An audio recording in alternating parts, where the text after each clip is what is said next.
pues felicitaciones a los organizadores. Es un espacio maravilloso y realmente es un privilegio poder estar aquí en este taller, y entonces los felicito a todos y al doctor Andrés Pareja, pues muchísimas gracias por su intervención tan increíble de todo lo que tenemos ya para poder hacer alternativas al uso de los animales. Mi pregunta es, ¿qué tanto? O sea, ya sabemos que hay alternativas, ¿verdad? Y que se están desarrollando y que están avanzando, pero cuando uno mira las cifras del uso de animales en investigación, las cifras no disminuyen, las cifras están en aumento. Solamente unos muy poquitos países realmente han disminuido el uso de animales en investigación, pero la mayoría sigue en aumento. Entonces, ¿qué tanto desde su conocimiento a nivel mundial y a nivel regional, como lo mencionó al final de la charla, que es importante, se están utilizando y se están como acogiendo estas nuevas tecnologías al uso, como alternativas al uso de animales? Gracias. Sí, Ariel, bueno, muchísimas gracias. Sí, mira, realmente hay un fenómeno pues, que a ratos puede sonar contradictorio, pero realmente a nivel comercial, ¿cierto? Desde los sectores económicos como el cosmético, farmacéutico, incluso agroquímico, hay una demanda constante de nuevas sustancias que quieren incursionar en el mercado, que quieren posicionar en el mercado, que para poder posicionar esas sustancias tienen que evaluar al menos la seguridad. O sea, obviamente la eficacia ellos lo saben evaluar, pero también la seguridad, ¿cierto? Y esa demanda tan grande obliga entonces a que se haga eh, evaluaciones de seguridad. Y en ese momento muchos países lo que tienen implementado son animales de experimentación para evaluar estas variables, ¿cierto?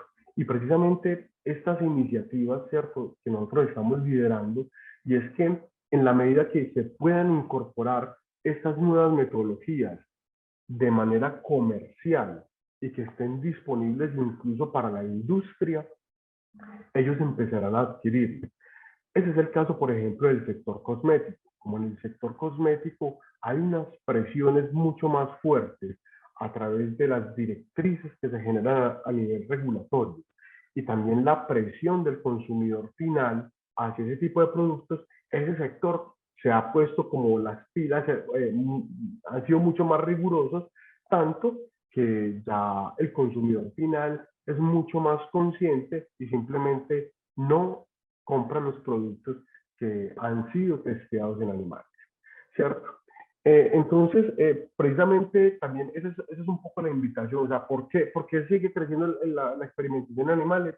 Pues porque hay muchos productos y cada vez salen más productos y hay que evaluar la seguridad. Y todavía las metodologías que están disponibles a nivel comercial son relativamente pocas. Pero hay un detalle importante dentro de esa respuesta, y es que es una metodología disponible para el mercado. Y hay una cosa que de pronto no la mencioné dentro de la presentación, pero es establecer sistemas de gestión de calidad dentro de los laboratorios de experimentación, ¿cierto? Para que esa metodología, mejor dicho, para que el INVIMA o la FDA acepte esa metodología por un laboratorio dado, tiene que cumplir con unos estándares de calidad. Y no solamente hay poca implementación de las metodologías, hay poco conocimiento científico dentro de los laboratorios que están ofertando estos servicios,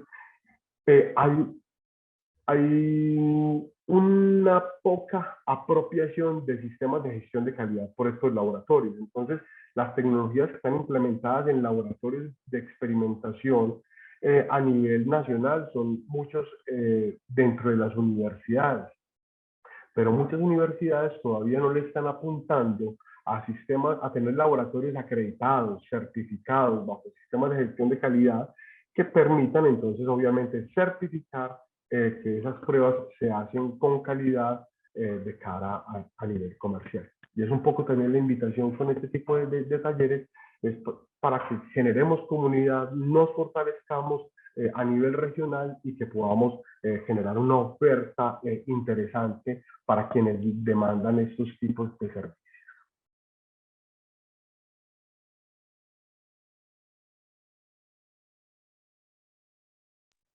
Listo, Mariano Acosta tiene permiso para realizar su pregunta. Muy buenos días. Saludos, Andrés, y a todo tu equipo. Muy pertinente el tema del taller. Yo quería hacerte una pregunta y es la siguiente. Tú sabes que durante 20, 30 o casi 40 años, como tú mencionaste, siempre se había trabajado más con los cultivos 2D.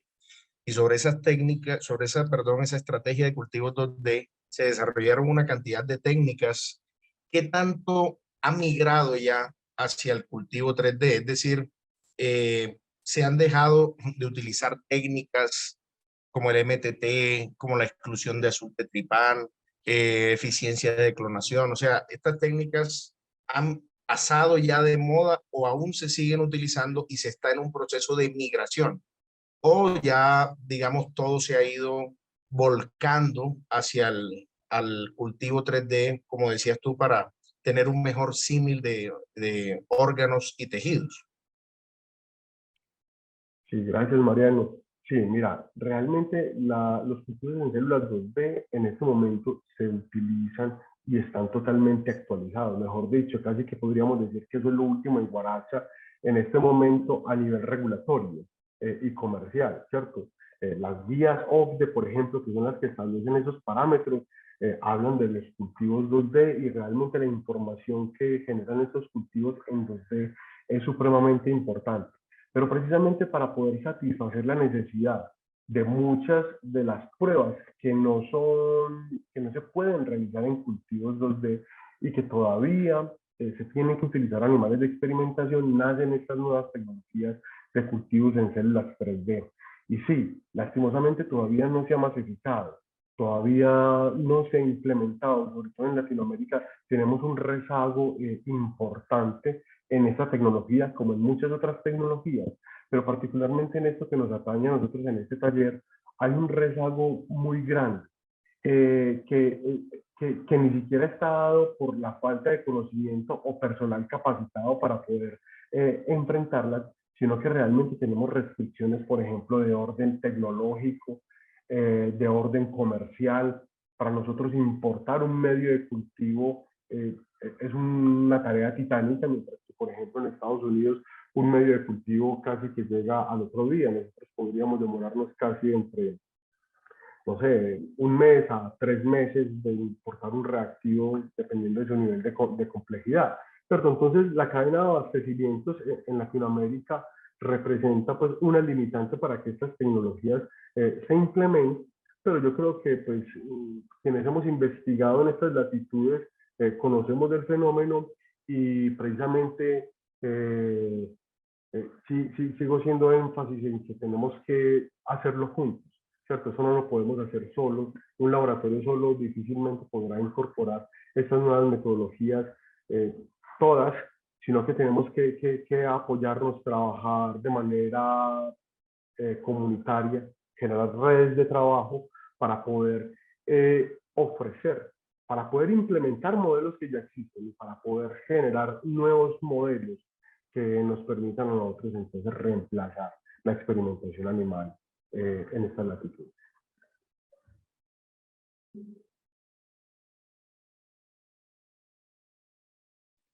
Listo, ahora Mateo Duque puede realizar su pregunta.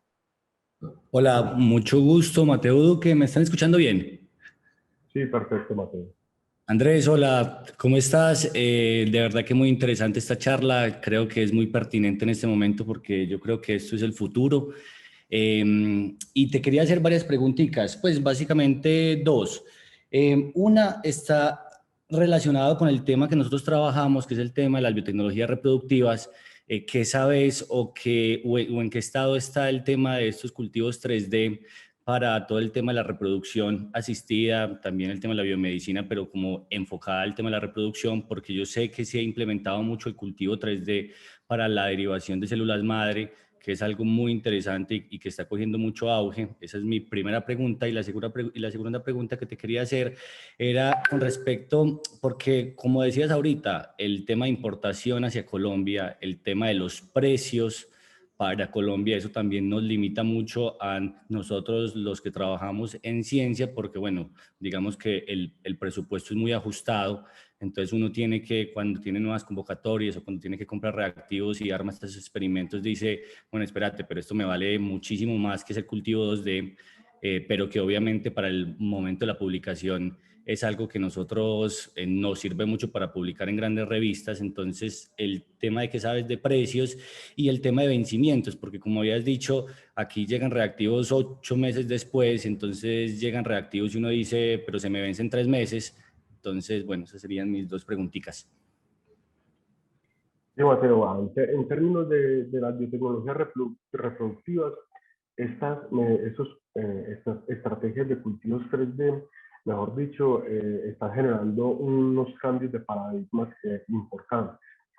Solamente te voy a mencionar 2 ejemplos. Uno es, bueno, a ver, históricamente ya se ha evidenciado que, por ejemplo, los cocultivos potencian el desarrollo embrionario en diferentes especies.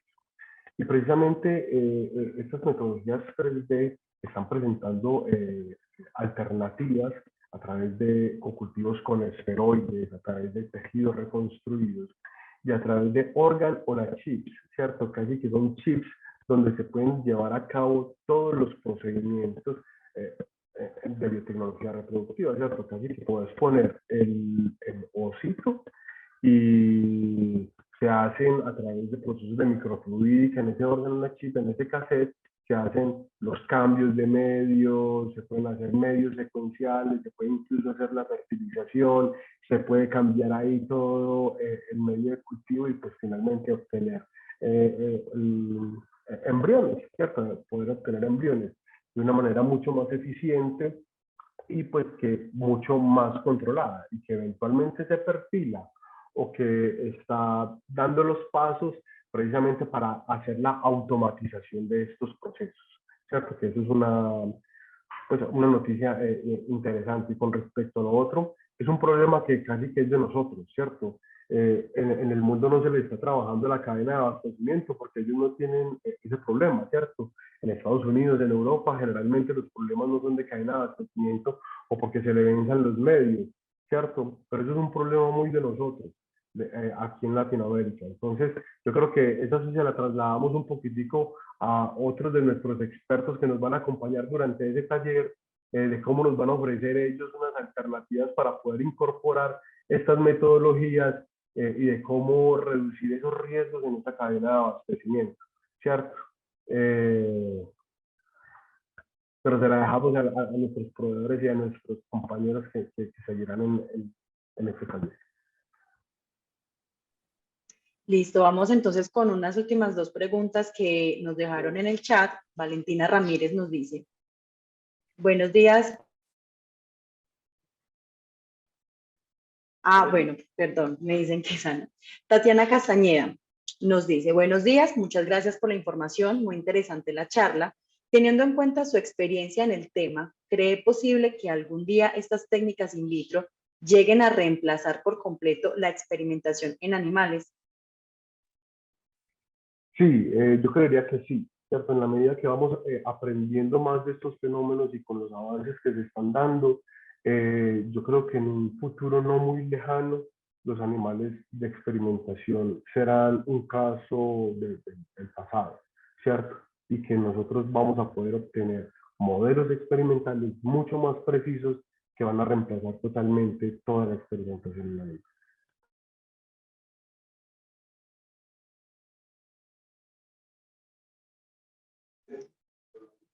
Listo, bueno, muchísimas gracias Andrés por todas las respuestas.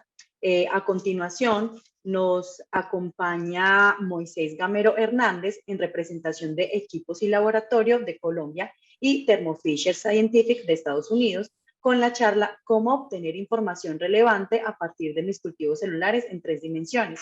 Moisés es especialista de producto línea, proteína, cell análisis y cell biology. Moisés, te invitamos a compartir tu presentación. Listo. Buenos días. Angie, ¿me confirman si ya la están viendo? Sí, te escucho. Listo. Okay. ¿Está viendo mi pantalla?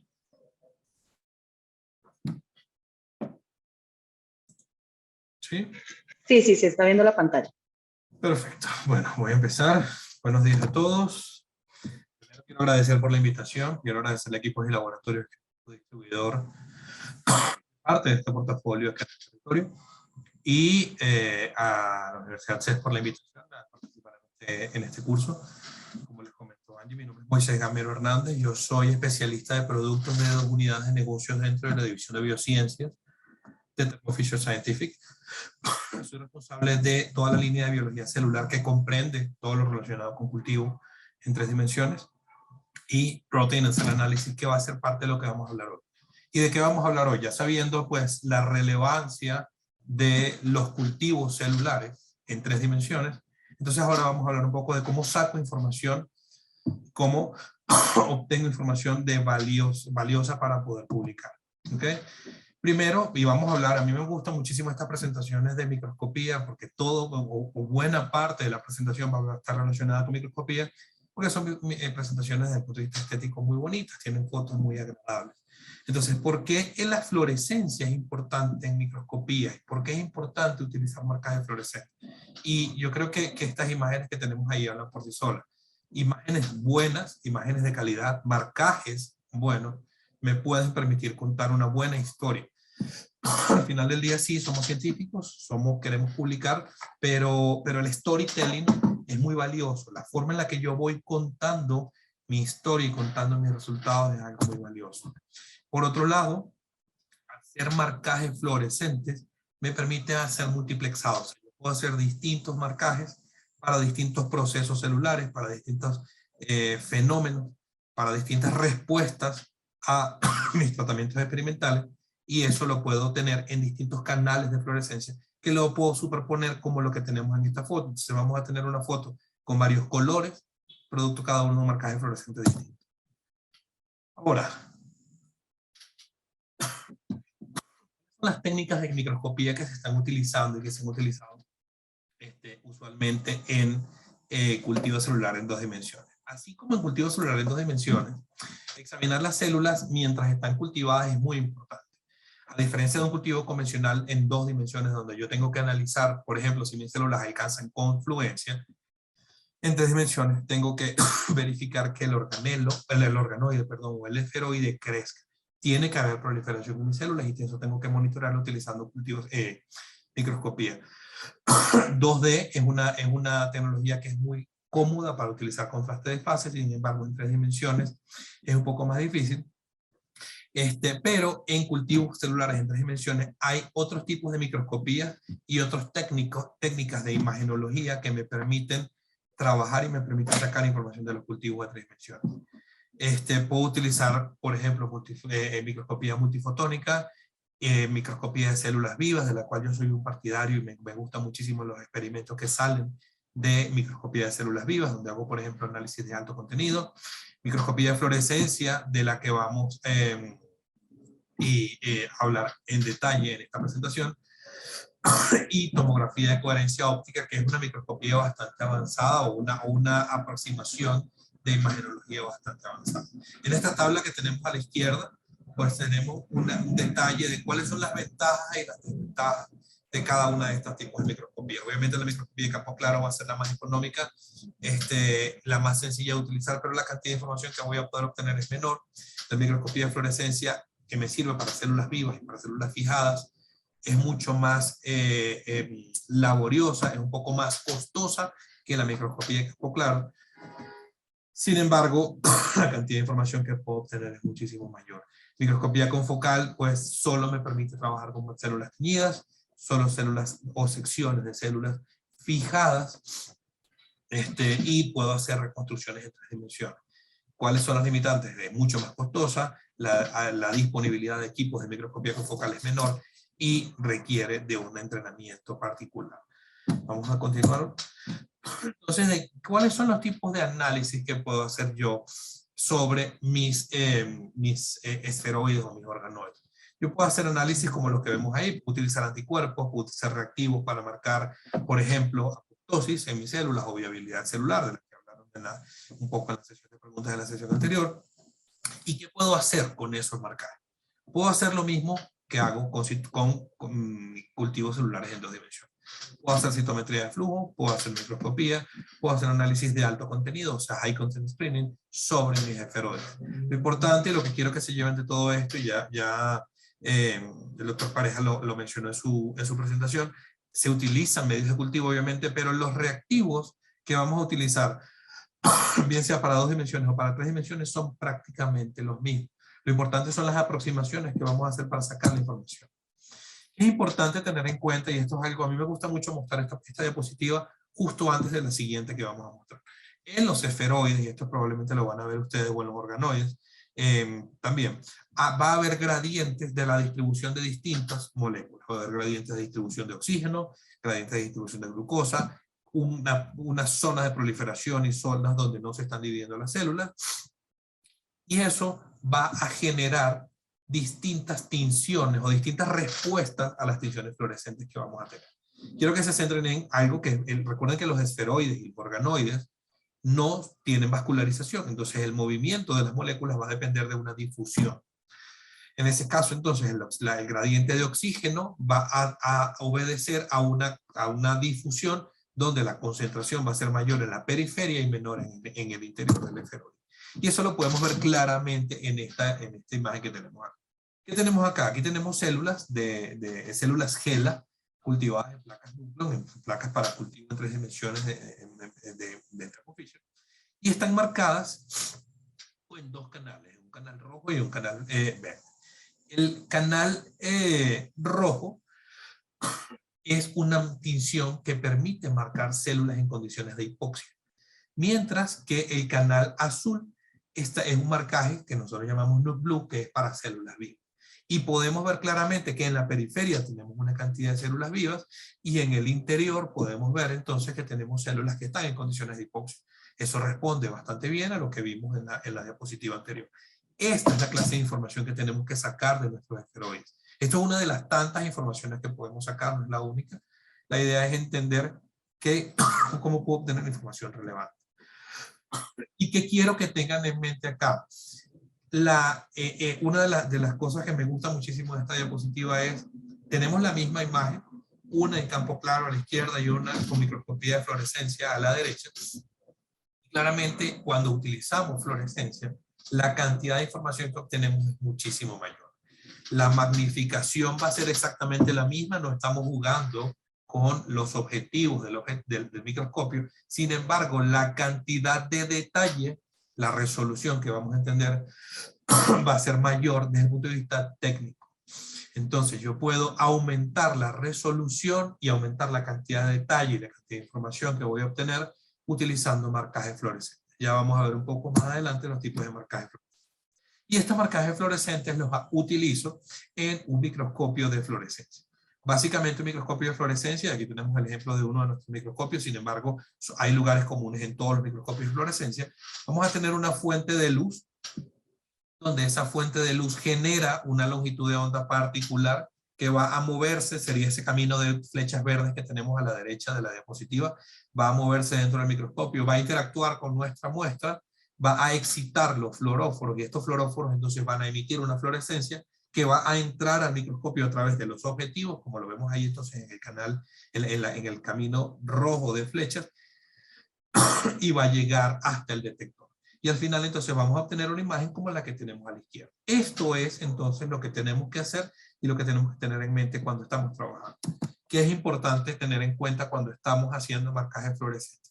Que la longitud de onda que genera mi microscopio sea capaz de excitar el fluoróforo que estoy utilizando. Y por otro lado, y son dos caras de una moneda y ambas son igual de importantes, que la longitud de onda generada por el fluoróforo, después de ser excitada por el microscopio, sea detectada por el microscopio. Hay herramientas que me permiten poder identificar la compatibilidad de la configuración de mi microscopio de fluorescencia con el o los fluoróforos que voy a utilizar. Con todo el gusto del mundo yo los puedo apoyar en ese sentido. De hecho, al final les dejo mis datos de contacto.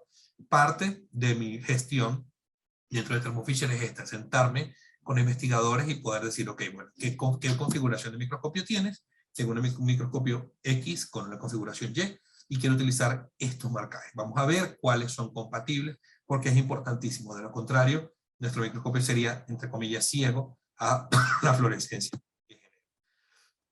Y otra cosa que es importante, sobre todo a la hora, cuando vamos a escoger una iluminación para nuestro microscopio, hay dos universos. Tenemos lámparas de metales de mercurio y lámparas LED.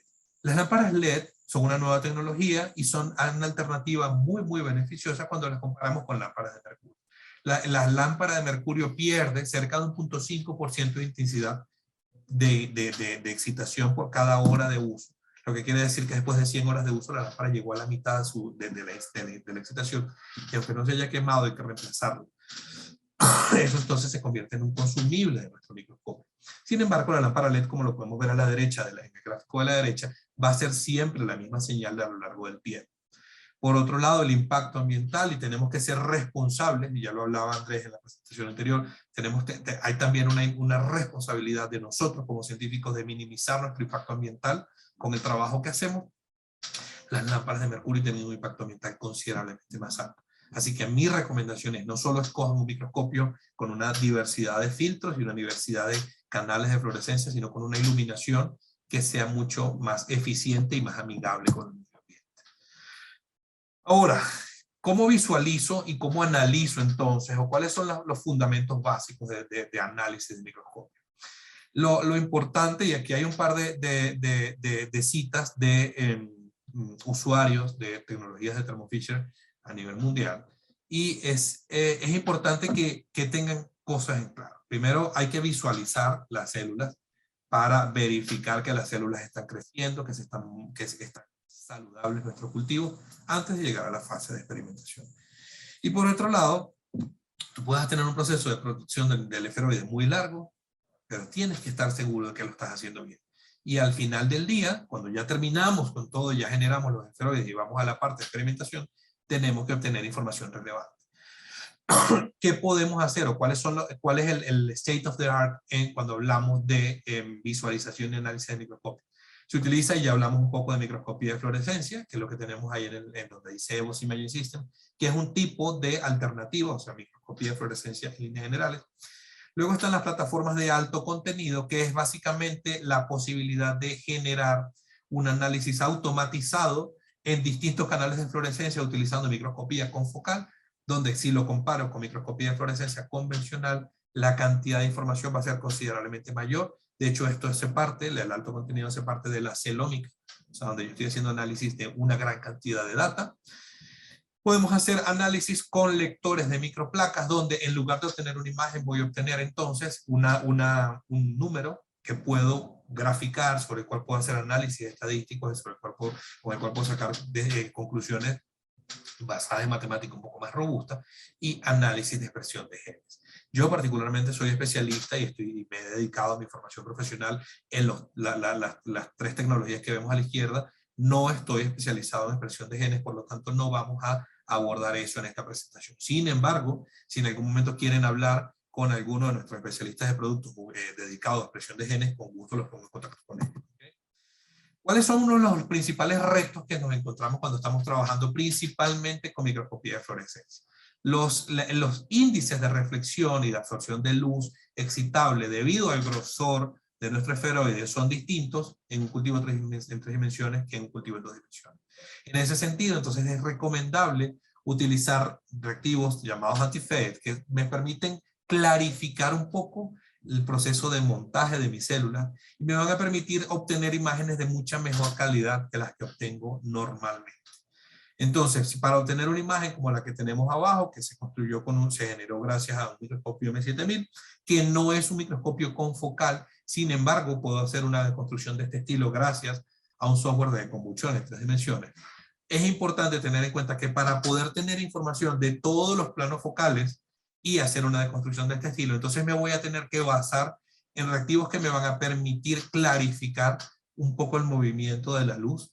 Gracias a eso. Hay distintas alternativas, hay alternativas acuosas, hay alternativas atadas en solventes orgánicos, y los medios de montaje que voy a utilizar Algunos me van a permitir tener las células montadas y fijadas por años y algunas por meses, dependiendo de la tecnología que vayan a utilizar. ¿Okay? Y claramente algunos, pues los tiempos de procesamiento van a variar entre uno y por otro lado, para citometría de flujo, por ejemplo, o para cualquier otra técnica que utilice marcaje de anticuerpos, como el que vimos anteriormente, donde teníamos un marcaje con DAPI y teníamos un marcaje en el canal rojo, es importante tener en cuenta que cuando vamos a hacer la degradación usando enzimas proteolíticas, tenemos que evitar romper los andamiajes y las células, las interacciones célula-célula pueden dañar nuestro esferoide. Es recomendable tener mucho cuidado cuando se está trabajando con métodos no enzimáticos para cultivar las células. De hecho, hay artículos publicados que con gusto los puedo compartir, donde se muestra que el uso de tripsinas o tripsinas modificadas es mucho más gentil con las células que métodos más no enzimáticos como el berseno. Y se ha mostrado, por ejemplo, que el método no enzimático está asociado con una disminución en la viabilidad, por ejemplo, de células del estroma. Y es importante tener en cuenta que si voy a utilizar plataformas de alto análisis de high content screening, como las que vimos hace un momento, las de celómica, yo tengo que aprovechar al máximo, entonces y lo ideal es utilizar varios canales de flujo. Acá tenemos un ejemplo de lo que sucede cuando no utilizamos reactivos de montaje para clarificar nuestros esferoides y cuando sí los utilizamos. Claramente, pues lo vemos en la imagen que tenemos arriba a la derecha. Este es un ejemplo de un reactivo particular de termo que se llama Cytovista, pero lo mismo sucede para todos los reactivos de montaje. Cuando no utilizamos reactivos de montaje, la información que vamos a obtener del esferoide va a ser más pobre debido al índice de refracción del esferoide y a que al tamaño del esferoide cuando lo comparo con un cultivo celular en 2 dimensiones. Claramente la imagen de abajo muestra que para un esferoide del mismo tamaño, clarificado o no con un reactivo de montaje, la información que voy a obtener va a ser mucho mayor y va a ser mucho más relevante. Entonces, en ese sentido, mi recomendación es, si van a hacer microscopía de fluorescencia, utilicen reactivos para clarificar el proceso. Y por otro lado, recuerden que cuando estamos excitando nuestros fluoróforos están sufriendo movimientos de electrones entre distintos orbitales y eso puede generar pérdida de electrones en los fluoróforos y generar un fenómeno llamado fotoblanqueamiento o fotobleaching. ¿Qué va a suceder? Si yo excito mucho una misma muestra, como lo que tenemos, una misma zona de mi diapositiva, de mi lámina, como vemos ahí, a lo largo del tiempo, la fluorescencia se va a ir perdiendo, debido a que la estructura molecular del fluoróforo se pierde. Los reactivos de montaje, como los que vimos hace un momento, van a evitar que sucedan este tipo de cosas. Van a proteger y mitigar el fotoblanqueamiento. Entonces no solo voy a obtener un esferoide con una información mucho más relevante, porque voy a solventar el problema del índice de refracción del esferoide, sino que también voy a obtener imágenes donde la fluorescencia se va a mantener. Acá tenemos un ejemplo de cómo se ve entonces el esferoide. Recuerden que el índice de refracción pues obviamente va a ser una función del tamaño. Y en esferoides de más de 300 micrómetros de diámetro, usualmente usualmente van a tener un núcleo necrótico, producto de las difusiones de las moléculas del exterior al interior y del interior al exterior. Entonces van a tener un núcleo necrótico, pero mientras más grande es mi esferoide, más difícil es analizar y comprender y sacar información de ese núcleo necrótico. En este caso, pues podemos ver que a medida que el esferoide crece, el núcleo necrótico va a crecer claramente, que sería el canal verde en este caso, que son células muertas. Sin embargo, esto no lo puedo identificar adecuadamente si no tengo reactivos de montaje. Por otro lado, pues vamos a seguir hablando, ya dejando atrás el tema de los reactivos de montaje, podemos hablar un poco de análisis funcionales. Yo puedo realizar análisis funcionales en cultivos en 3 dimensiones, utilizando casi las mismas técnicas que utilizo en 2 dimensiones. En esta diapositiva que tenemos acá, pues hablamos un poco del análisis de expresión de ARN, que puedo utilizarlo, por ejemplo, puedo hacer un abordaje utilizando PCR cuantitativo, o sea, qPCR, Y se hace exactamente de la misma manera, se hace un lisado, purifico las células y purifico los ácidos nucleicos y voy al equipo de PCR en tiempo real, pero también puedo utilizar alternativas un poco más expeditas como la citometría de flujo. Puedo utilizar una tecnología llamada Prime Flow, donde me baso en un principio de hibridación similar a la hibridación fluorescente in situ, pero que voy a cuantificar utilizando un citómetro de flujo. Entonces puedo analizar, y lo que vemos a la derecha son células infectadas con distintos tipos de hepatocitos, perdón, infectados con distintas cepas del virus de hepatitis, y luego se cuantificó la presencia de de material genético del virus de hepatitis, que serían entonces la presencia o ausencia en los distintos polígonos que hacemos cuando hacemos.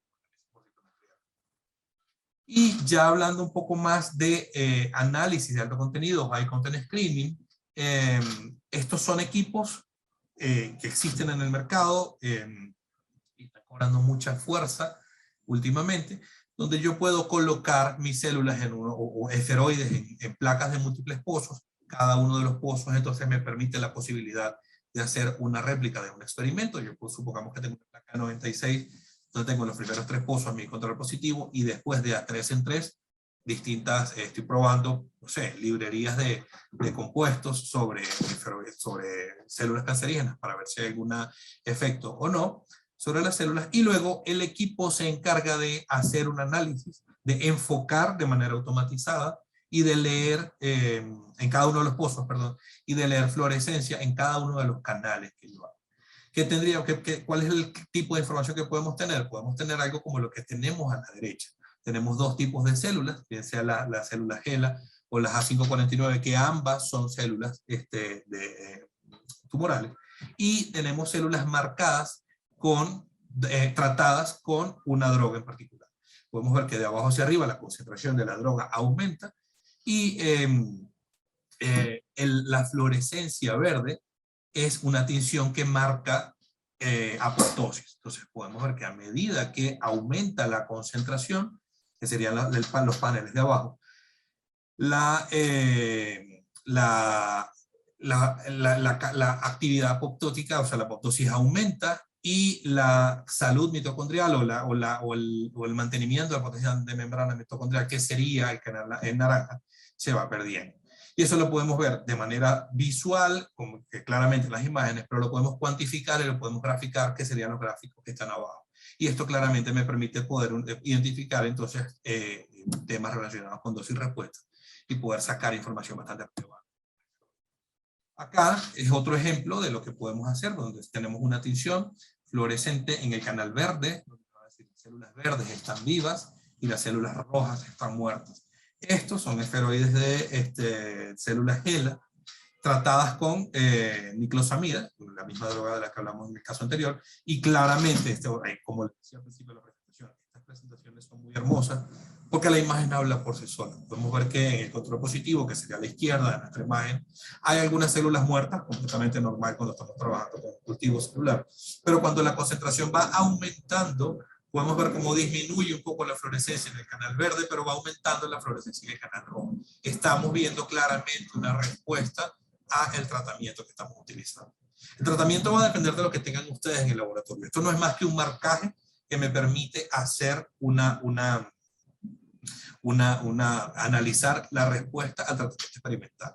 Este en particular se excita en esas longitudes de onda que tenemos ahí, en 488 y 570, sin embargo hay alternativas bien importantes. Y hay otros análisis que me permiten analizar, por ejemplo, potencial de membrana, o sea, mantenimiento del potencial, que se mantenga, perdón, el potencial de membrana mitocondrial, como lo vimos en la diapositiva anterior en el canal naranja. Podemos ver cierta toxicidad, aparición o generación de especies de oxígeno reactivas, genotoxicidad, daño en ADN, apoptosis, que es esto, lo vimos en la diapositiva anterior, necrosis, proliferación, ciclo celular, o sea, marcajes fluorescentes, hay muchísimos, los mismos que podemos utilizar en 2D, los podemos utilizar en 3D, lo importante es que sean compatibles con el microscopio que estén utilizando. Y acá tenemos otro ejemplo donde se hace un marcaje tenemos el marcaje de de apoptosis con la activación, y este kit lo que permite medir la activación de las caspasas 3 y 7, que como saben están relacionadas o son parte del apoptosoma, que están relacionadas con el proceso de muerte celular. Entonces, ¿qué podemos ver? Podemos ver que a medida que aumenta la concentración igualmente en niclosamida en células HeLa, el tamaño del esferoide se va perdiendo, pero adicionalmente va aumentando entonces la fluorescencia en el canal verde. Y algo interesante, eso lo vemos en el gráfico de arriba, pero cuando lo vemos, cuando nos centramos en las imágenes de microscopía, podemos tener algo como lo que está ahí, donde vamos a tener cada una de las condiciones experimentales, y utilizando adecuadamente el microscopio de fluorescencia podemos tomar dos fotos. Tomamos una foto en luz transmitida, que es la que me va a poder permitir saber el tamaño del esferoide, y una foto o en el canal verde, que es el canal que me va a permitir identificar si hay activación o no del apoptosoma, gracias a actividad de caspasas 3 y 7, y luego la superponemos digitalmente y tenemos esta imagen que está ahí. Y siguiendo con el tipo de información que podemos sacar, este es algo más relacionado un poco con inmuno-oncología, donde tenemos células A549, que como saben son células tumorales que fueron tratadas mejor dicho, coincubadas con células T que fueron activadas para matar o para detectar las células A549, y obviamente para inducir una respuesta citotóxica y para... Entonces podemos tener información como la que tenemos a la derecha de la presentación. Vamos a ver en el canal rosa, que se ve muy poco, serían las células T, y vamos a ver cómo las células T se empiezan a acercar al esferoide, sobre todo se ve en la segunda línea de ahí, y luego entonces se empieza a inducir una respuesta apoptótica, que sería entonces el canal verde. Esta tinción verde es la misma que vimos en el canal anterior. En este caso en particular, pues el tema de campo claro queda relegado a un segundo plano, pero sin embargo se sigue mostrando la información. Pero lo que quiero que vean con esto es que yo puedo hacer un cocultivo donde puedo ver respuesta quiero verificar si mi terapia CAR-T, que es algo que está tomando fuerza, sobre todo acá en Colombia, mis células CAR-T están activadas correctamente, marco las células diana, para verificar si las células empiezan a morir, y obviamente voy a verificar que las células están trabajando adecuadamente. Y esa misma información, como la tenemos arriba, súper visual, súper fácil de digerir desde el punto de vista, cuando estoy leyendo un paper, pero bueno, como todos científicos queremos un número, queremos un análisis estadístico, entonces la tenemos abajo, graficada, tenemos barras de error, que es lo que me va a poder permitir decir sí o no hay una diferencia estadísticamente significativa, que al final del día es lo que nos interesa cuando hacemos ciencia. Otro tipo de medidas que podemos hacer, y creo que lo mencionó Mateo Duque en una de las consultas que hizo, por ejemplo, es tipos de marcajes que podemos hacer. Aquí tenemos un análisis de especies de estrés oxidativo, utilizando una tinción llamada CellROX. Básicamente este es un reactivo que me permite cuantificar estrés oxidativo. Lo puedo utilizar en células vivas y en células fijadas. Y obviamente esto es,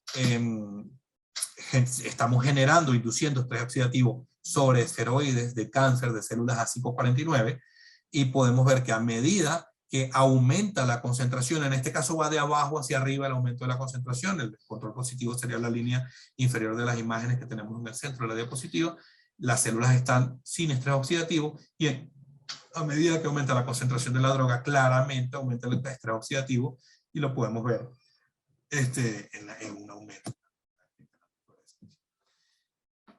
Y acá tenemos otro ejemplo donde podemos ver temas relacionados con proliferación celular, utilizando un análogo de una base nitrogenada llamada IDU, una desoxiuridina, y esta desoxiuridina pues yo la puedo marcar fluorescentemente, y podemos ver cómo hay un aumento o una disminución en la proliferación, utilizando en este caso por ejemplo hidroxiuria, donde tenemos en el canal verde el análogo de la base nitrogenada, y vemos que se inhibe la proliferación celular cuando se trata con 50 milimolar de hidroxiuria. Entonces esta es otra manera de sacar información. No solo puedo ver si las células están muriendo porque uso marcajes vivos muertos, o puedo ver caspasas, también puedo ver si hay o no un efecto sobre la proliferación celular. Todo esto lo puedo cuantificar con un microscopio, o lo puedo hacer con un lector de microplacas. Esta tabla me gusta muchísimo porque resume bastante bien los tipos de procesos que puedo analizar. Puedo hacer proliferación, viabilidad celular, morfología, movimientos de calcio, apoptosis, estrés oxidativo, metabolismo de glucosa, mantenimiento del potencial de membrana mitocondrial o incluso endocitosis. Luego vemos en la segunda columna los reactivos, particularmente de nuestro portafolio, las referencias y los URLs o los links donde pueden estar. Esta es información pública, de hecho yo las puedo compartir con ustedes si lo necesitan, no es confidencial la tabla que está ahí, y al final de la llamada pues con gusto les dejo. Ahora, dejando a un lado todo el tema de análisis, vamos a suponer que no tengo un microscopio de fluorescencia en laboratorio, sino que solo tengo acceso a un lector de microplacas. Por ejemplo, un equipo como el que tenemos acá en la pantalla, que es un lector de microplacas que maneja fluorescencia. Yo puedo hacer exactamente los mismos análisis. La diferencia es que no voy a tener imágenes, no voy a tener fotos bonitas, llamarlo de alguna manera, pero voy a tener información como la que tenemos a la derecha. Y entonces aquí tenemos una comparación donde tenemos en las líneas azul claro, en el gráfico de la derecha, resultados obtenidos de utilizando un lector de microplacas, en este caso un VarioScan, y en las líneas azul oscuro tenemos la información obtenida utilizando un equipo de análisis de alto contenido, que como saben es microscopía confocal. Y claramente las curvas muestran unos resultados exactamente iguales. O sea, ¿qué es lo que quiero que se lleven de esta diapositiva? Que no importa si no tengo un microscopio en el laboratorio, si tengo un equipo para detectar fluorescencia, voy a poder sacar información valiosa. Nuevamente, lo importante acá es que mi equipo sea compatible, la configuración de mi equipo sea compatible con el fluoróforo que vaya a utilizar. Y seguimos viendo entonces comparaciones entre un lector de microplacas, que sería el panel de la izquierda, y un equipo de microscopía confocal, y los resultados obtenidos, y son bastante parecidos. Lo importante nuevamente es, yo estoy analizando en este caso viabilidad cuando lo trato con ácido gambógico, utilizando un ensayo llamado SciQuant, que sería la versión fluorescente del MTT, guardando obviamente las distancias, pero si estoy viendo viabilidad celular basada en fluorescencia, y la puedo analizar de dos maneras. Entonces lo importante nuevamente, trabajar con lo que tengo al alcance en nuestro territorio. ¿Okay? Y aquí tenemos otra comparación donde estamos haciendo un análisis. En este caso, es respuesta de tratamiento con remdesivir, una droga desarrollada para el tratamiento de coronavirus, en distintos tipos de condiciones experimentales, de condiciones experimentales, y podemos ver la respuesta a nivel visual, que ya hemos visto varios gráficos así en la presentación, y una dosis-respuesta, una curva de dosis-respuesta calculada con el lector. En resumen, entonces tenemos varios tipos de alternativas. Podemos hacer análisis funcionales, como lo que hacemos en laboratorio con nuestros cultivos en 2 dimensiones. Podemos hacer análisis de la salud celular, podemos utilizar pruebas de qPCR y de expresión de genes, y marcajes con anticuerpos primarios y secundarios. Básicamente lo mismo que hacemos en 2 dimensiones lo podemos hacer en 3 dimensiones. Obviamente hay que tener en cuenta los protocolos, hay que ir desarrollándolos. Hay algo que a mí me encanta desde que yo trabajo con cultivo celular en 3 dimensiones desde hace varios años, y es que este es un campo nuevo, entre comillas, si lo comparamos con el cultivo celular convencional en 2 dimensiones. Y hacer un campo nuevo abre la oportunidad de desarrollar protocolos nuevos, y eso es lo divertido y lo interesante de la ciencia, que podemos crear cosas que nadie ha hecho. ¿Okay? Ya para ir finalizando, pues aquí tenemos una tabla que habla un poco de cuáles son los reactivos dependiendo de la función celular que quiero analizar. Si quiero analizar apoptosis, pues veo obviamente caspasas. Si puedo ver salud mitocondrial, puedo utilizar reactivos tipo MITE-Tracker. Proliferación, pues utilizo análogos de base nitrogenada como la desoxibidina. Para viabilidad, puedo utilizar obviamente MTT, la convencional. Sin embargo, para microscopía de fluorescencia, uso SciQuant o uso XTT, o uso tinciones vivo o muerto, como esta tinción que vimos en los esferoides de cáncer verde y rojo, para especies de oxígeno reactivo CellROX, para hipoxia, que fue la primera imagen que vimos, pues Imagit hipoxia, donde me permite ver distintos resultados. Y finalmente, pues quiero invitarlos a que visiten nuestra página, donde hay muchísima más información Casi toda la información de esta presentación es información que está de acceso público. Tenemos un par de handbooks que les invito a que descarguen para que puedan aprender un poco más. Los encuentran en este vínculo que está ahí. Y ya para cerrar, los dejo con, nuevamente quiero agradecerles la invitación. Les dejo mi teléfono y mi correo. De hecho, hablando algo que mencionaba el doctor Pareja en su diapositiva, en su presentación, desde esta parte de la industria, cuenten con todo mi apoyo para temas relacionados con solventar esas barreras asociadas con tiempos de vencimiento de los productos, temas logísticos. Nosotros somos bastante robustos en la capacidad de traer las cosas para acá, para Colombia, y cualquier cosa que necesiten, pues estoy a un correo de distancia y es cuestión de hablar, cuestión de que me comenten, mira Moisés, tenemos un plan de hacer un proyecto X y necesitamos esto medio ejecutivo, pero necesitamos que cuando lleguen con una vida útil de 6 meses. Eso se puede lograr, pero tenemos que hablarlo. Así que los invito a que anoten mi contacto. Y bueno, cualquier cosa que necesiten, estoy a la orden.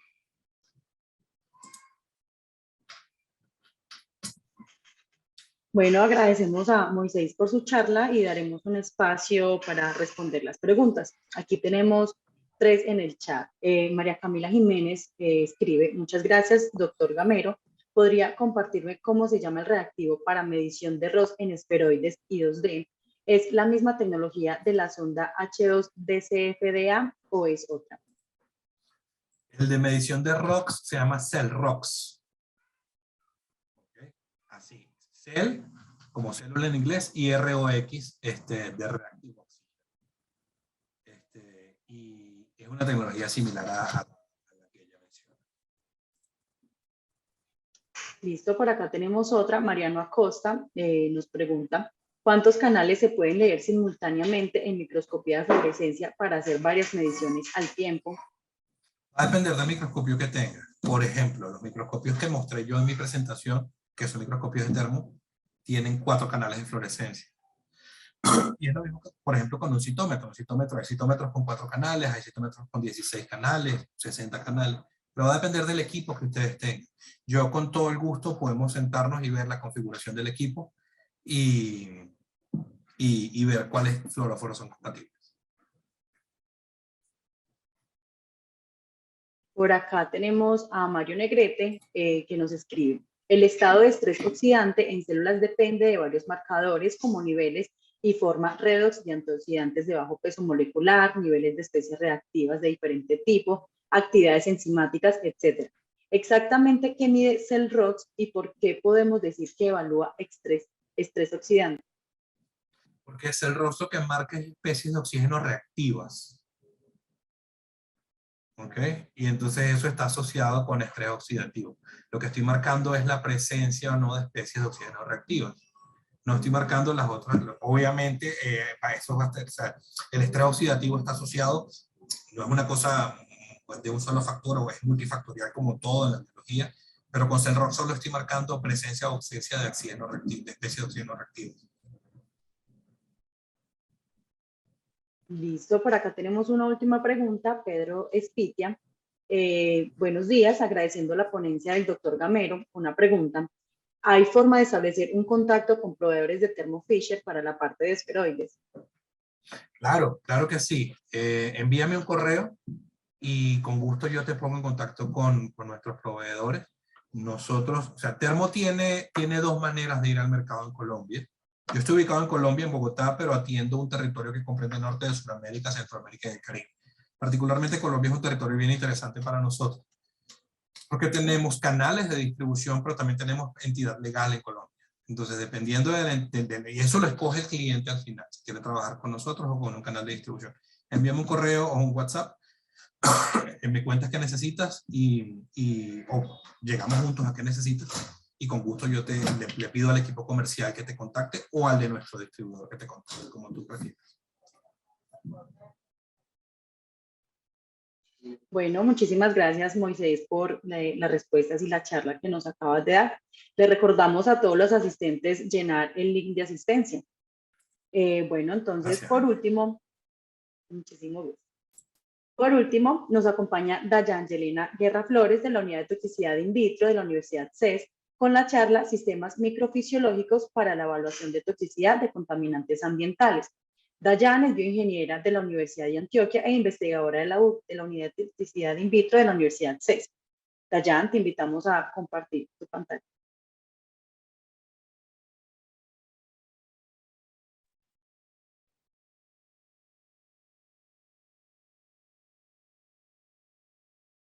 Ok, buenos días a todos. ¿Me confirman, por favor, si observan mi pantalla correctamente?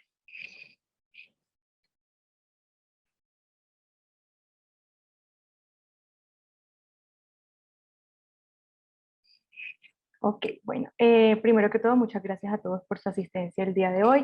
Me encanta ver cómo hay tantas personas interesadas en este tema que es realmente importante y que tiene muchas perspectivas futuras. Conmigo estaremos entonces hablando sobre sistemas microfisiológicos para la evaluación de contaminantes ambientales. Esta es una recapitulación de información tanto que ha sido generada aquí en la unidad de toxicidad in vitro como de la bibliografía.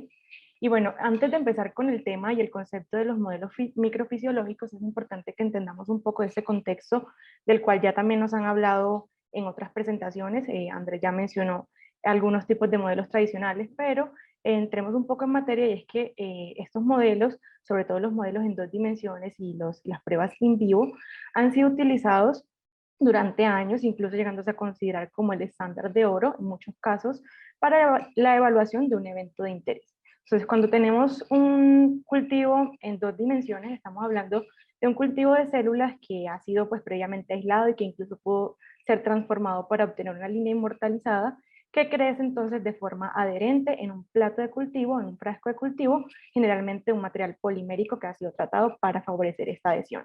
¿Cuáles son las características de este cultivo? Que crece precisamente de forma adherente sobre la capa del sustrato, la superficie de este frasco de cultivo, en presencia de medio suplementado, pues con diferentes, sea factores de crecimiento, otras moléculas de interés para el cultivo.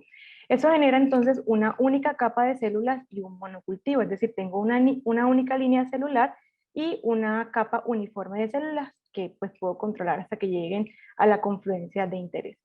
Ahora, en el caso de estos modelos en 2 dimensiones, pues vemos que tienen ciertas limitaciones y es que las células son incapaces de proyectarse hacia pues el eje Z o el eje de la altura, lo que lo aleja un poco de lo que se ve en un microambiente real, como lo es un tejido o incluso pues más allá, un órgano. Entonces, ¿qué pasa cuando se necesita un poco de más de especificidad en los estudios o en estos eventos de interés? Muchos de los estudios o muchos de los investigadores recurren al uso de modelos in vivo, que es el uso de animales de experimentación, como ya nos los comentó también en su presentación el doctor Andrés. En estos modelos, si bien tenemos como ese escape de las limitaciones de las 2 dimensiones, porque estamos trabajando directamente sobre un órgano, es decir, in situ, un órgano que está completamente desarrollado, que está bajo las condiciones ideales para ser evaluado, pues sucede que hay una gran cantidad de diferencias que van desde lo macro hasta lo micro, empezando por la anatomía de estos organismos de estudio que se alejan pues de lo que es la anatomía del humano, que generalmente viene siendo el objetivo del estudio en general. Entonces, moviéndonos más allá, también tenemos algunas diferencias fisiológicas que se proyectan desde la biología celular hasta la biología molecular y que evidentemente pueden causar algunas variaciones y van a ser un poco menos representativo este resultado de mi prueba respecto a lo que puede estar ocurriendo en un entorno real. Bueno, entonces, ¿qué pasa si yo realmente quiero lograr mayor especificidad? Si quiero evaluar, por ejemplo, en el caso de nosotros, el efecto de una toxina ambiental o la dinámica o la interacción que hay entre un fármaco o una mezcla de fármacos con un órgano o diferentes órganos aledaños al órgano de interés, o simplemente quiero estudiar el comportamiento de una enfermedad o la respuesta que ésta tiene en un modelo in vivo o in vitro, perdón, in vitro, a diferentes tratamientos farmacológicos. Y más importante aún, que también ya ha sido mencionado previamente, esa seguridad de sustancias, que pueden ser desde las sustancias más tóxicas, las sustancias más raras, hasta sustancias de uso cotidiano, como lo es un jabón, un champú, una crema u otro tipo de cosméticos. Entonces, en estos casos, lo que realmente interesa es aproximarse lo más posible a esa dinámica que ocurre en los ambientes o en los microambientes, perdón, de un tejido o un órgano.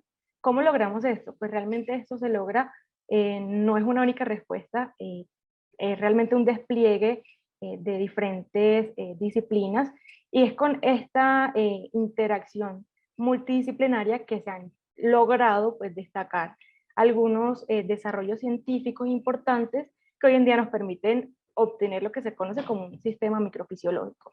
Desde lo que aporta la ciencia de los materiales con el desarrollo, la mejora de diferentes materiales, como es el caso, por ejemplo, del uso de polidimetilsiloxano para lo que más adelante veremos en la creación de chips de órganos on a chip, como el caso de la ingeniería y la física, que nos aporta entonces ese estudio de la dinámica de fluidos, no solamente a una escala macroscópica, sino a una escala micro. En el caso de la biología, pues tenemos todo el despliegue en lo que son los cultivos en 3 dimensiones y la producción pues de estos a gran escala. Y vemos que entre todos los resultados hay algunas interacciones que también generan un resultado de interés que resulta importante para todo este despliegue entonces de investigaciones en cultivos de 3 dimensiones y cultivos microfisiológicos. En el caso de la ciencia de los materiales, al juntarla con la biología, obtenemos la creación de hidrogeles y biotintas que son específicamente diseñados para aproximarse a tejidos o a las matrices extracelulares de los tejidos. En el caso de la nanotecnología, tenemos que podemos escalar todas esas técnicas o metodologías que hoy en día ya existen, como por ejemplo la estereolitografía y que se usa a nivel industrial, para obtener en escala micro o nanométrica pequeños chips o pequeños componentes para el estudio precisamente de estos microambientes fisiológicos.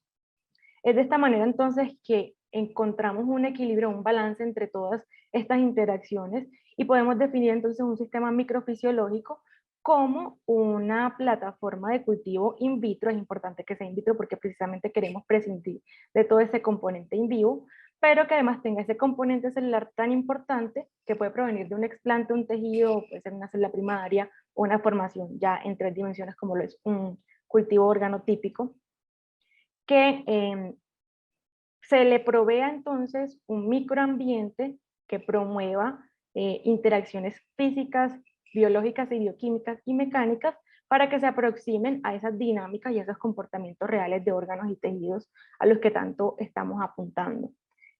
Cuando hablamos entonces, por ejemplo, de las interacciones o esas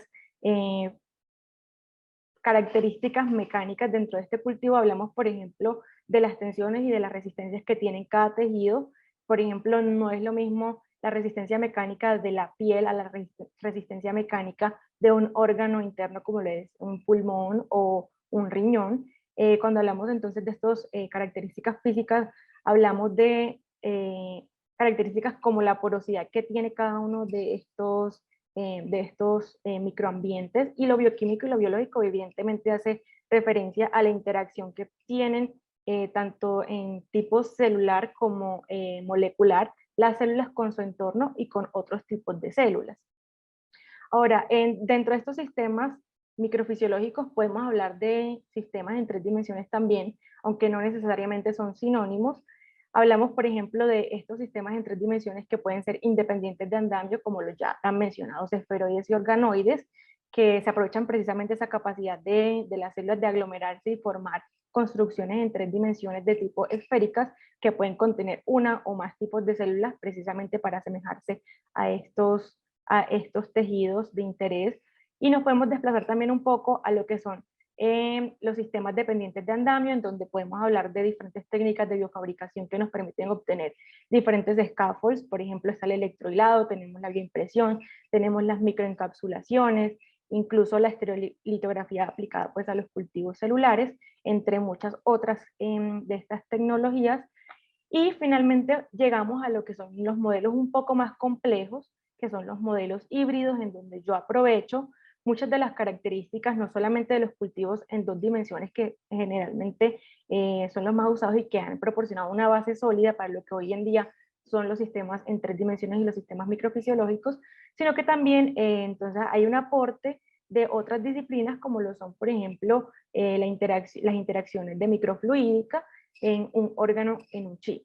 También tenemos plataformas de cocultivos en donde generamos esa interacción célula-célula y célula matriz extracelular un poco más cercana a lo que ocurre en los tejidos. Entonces, para hablar un poco más a fondo de estos sistemas híbridos, vamos a hablar tanto de los cocultivos y de las plataformas que nos permiten obtenerlos, como de lo que se conoce como órgano en un chip. Y un poco de lo que se habla también de la microfluídica. Antes de empezar, me gustaría hacer una aclaración, y es que para el tema de los cultivos microfisiológicos se asocia mucho el uso de modelos o de sistemas microfluídicos. Sin embargo, esos son dos conceptos diferentes que pueden ir de la mano, pero no necesariamente necesito un sistema microfluídico para consolidar una plataforma o un cultivo microfisiológico, como lo vamos a ver en el caso de las plataformas de cocultivo. Bueno, entonces, aquí hay como un pequeño error en las diapositivas, pero tratemos de ignorarlo. ¿Qué son esas plataformas para el cocultivo de células? Es como lo que observamos en la imagen que está a la derecha de la diapositiva, en donde vemos un pozo de cultivo celular que cuenta con un pequeño pocillo que está introducido sobre este pozo.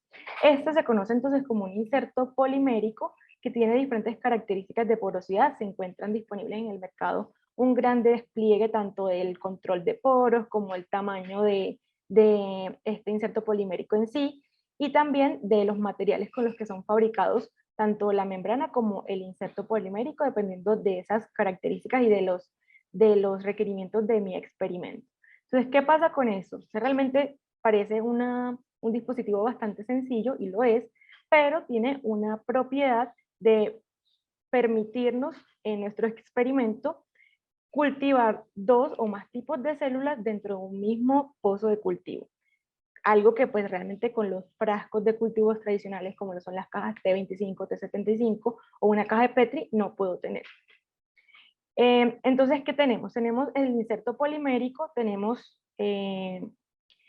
un compartimento superior en donde yo puedo hacer la siembra de mi primer tipo de células y puedo proporcionarle diferentes interfaces. ¿Qué quiere decir esto? Quiere decir que yo puedo proporcionar un medio que tenga una concentración específica de proteínas o factores de crecimiento, como lo es el colágeno, el bovino fetal, incluso pues controlar también la presencia de iones de calcio y de magnesio en mi medio. Y esa composición puede ser diferente a lo que hay en el pozo o en el compartimento inferior, en donde yo puedo cultivar, sea en la superficie del pozo externo o en la superficie invertida del transwell, un segundo tipo de células o una línea celular diferente a la que ya sembré en mi compartimento superior. Entonces, ¿qué ventajas me trae eso? Principalmente que hay una interacción entre la célula y la membrana o la matriz extracelular, perdón, un poco más específica a lo que hay en un simple monocultivo en monocapa. ¿Por qué? Porque además de tener esa porosidad que va a permitir una comunicación mediada entre los dos tipos de células, pues voy a estar controlando también gradientes e interfaces. Hay estudios en los que incluso la parte apical, o pues el compartimento superior, queda durante cierto tiempo, pues un tiempo controlado, expuesta a una interfaz de aire para favorecer en condiciones de diferenciación celular y asemejarse a lo que se presenta, por ejemplo, en un cultivo o en un tejido, perdón, de pulmón o otro tejido barrera, como lo es, por ejemplo, la córnea. Sin embargo, pues no todo es perfecto con estos dispositivos de cocultivo. En algunos casos los cocultivos tienden a tener cierta dominancia celular en una de las dos líneas celulares, por eso es importante hacer una selección apropiada de las líneas que se vayan a generar, pues, o que se vayan a poner en este cocultivo. Es importante también notar que a pesar de que yo tengo una característica que favorece esa perfusión de los nutrientes, porque tengo a mis células expuestas por ambas caras a diferentes concentraciones de medio, hay una limitación que también se presenta, por ejemplo, en lo que son los cultivos en 3 dimensiones como los esferoides, respecto a al transporte de desechos. Por otra parte, en estos modelos se carece de un componente dinámico, es decir, yo no tengo un flujo o del medio en sí o de la sustancia de prueba o del aire al que lo expongo, sino que estoy completamente estático. Hay algunas aplicaciones importantes, quizás uno de los resultados más significativos del uso de este tipo de plataformas son los modelos que hoy en día se conocen como modelos comerciales para diferentes epitelios o tejidos ya reconstruidos. Incluso hay un modelo comercial que lo ofrece uno de nuestros colaboradores en este taller, que es EpiSkin, en donde ellos ofrecen un modelo de piel completo, es decir, de full thickness, con diferentes capas celulares. Tenemos un tejido pues prácticamente estratificado, con células del epitelio, del endotelio, que asemejan de forma casi exacta lo que sucede en la piel. Hay diferentes tipos de tejidos, tenemos desde la parte ocular, la parte gingival, otros tipos de tejidos orales, incluso tejidos vaginales, que pueden ser entonces utilizados como una aproximación a estos ambientes microfisiológicos. Podemos notar entonces que no es necesario contar con estos dispositivos microfluídicos para poder generar o favorecer propiedades de las células como la diferenciación y la estratificación de los tejidos. Entonces, es tanto el éxito de este tipo de modelos que hoy en día son los modelos que se encuentran validados para la realización de protocolos o de guías de la OCDE, de la Organización para la Cooperación y el Desarrollo Económico, que apuntan a la evaluación de la irritación ocular, de la fototoxicidad sobre la epidermis, de la corrosión en piel y de la irritación también dérmica, y que son protocolos pues ya establecidos que se pueden extrapolar a diferentes laboratorios que quieran pues evaluar este tipo de eventos. Ahora cuando hablamos entonces de lo que son órganos en un chip y el tema de la microfluídica, es importante, pues la característica más importante de estos órganos en un chip es que cuentan con ese componente dinámico que permite entonces acercarse a ese comportamiento real de un tejido barrera, o por ejemplo un tejido que está en contacto con los vasos sanguíneos, o por ejemplo un pulmón, en el que también hay un intercambio gaseoso.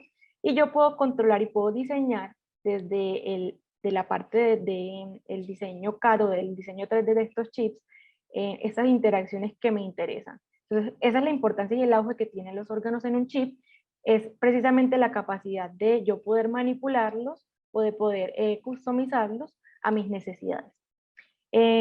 Estos órganos en un chip son, además de tener pues, una representación cercana a lo que sucede con las interfaces o las barreras en los órganos, también permite precisamente pues, realizar co-cultivos celulares, es decir, integrar las características de lo que vimos en las plataformas de cultivo a este tipo de tecnología o de dispositivos.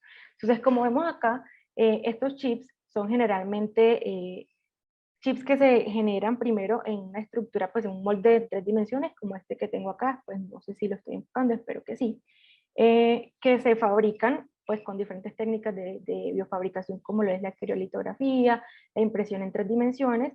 Esta técnica del molde, pues para fabricar el molde va a depender de las características que yo requiera. Si yo quiero algo muy preciso, muy nanométrico, tengo que recurrir a este tipo de fabricaciones con láser, y si pues realmente puedo sacrificar un poco la precisión o el tamaño del chip, puedo utilizar la impresión en 3 dimensiones para generar el molde. Entonces, una vez yo tengo mi molde en el cual yo genero los canales que me interesan, puedo generar la cantidad de canales que yo quiera o que, pues, que sean representativos para mi experimento, fabrico en ese molde un chip que generalmente se utiliza el polidimetilsiloxano por sus capacidades pues, ópticas, y pues que es compatible también con los cultivos celulares.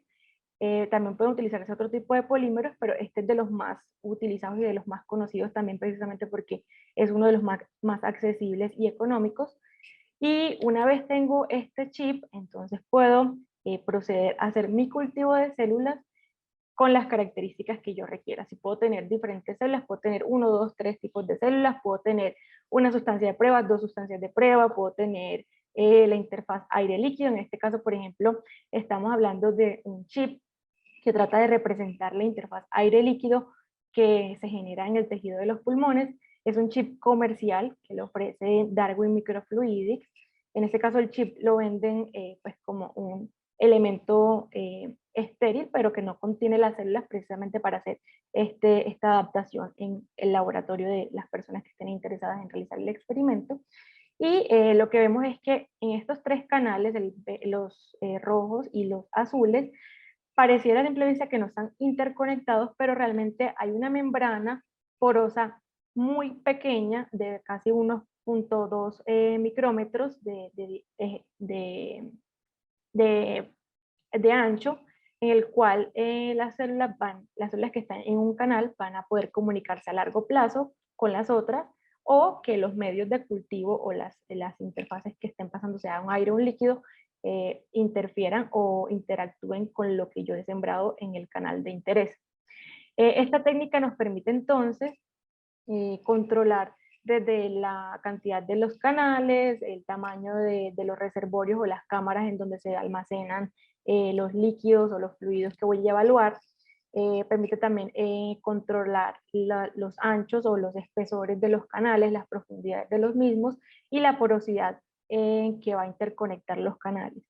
En algunos casos estos canales no se interconectan, como es el caso de este único canal, que se utiliza más que todo para evaluar las fuerzas mecánicas que se imprimen al pasar este fluido de interés sobre las células.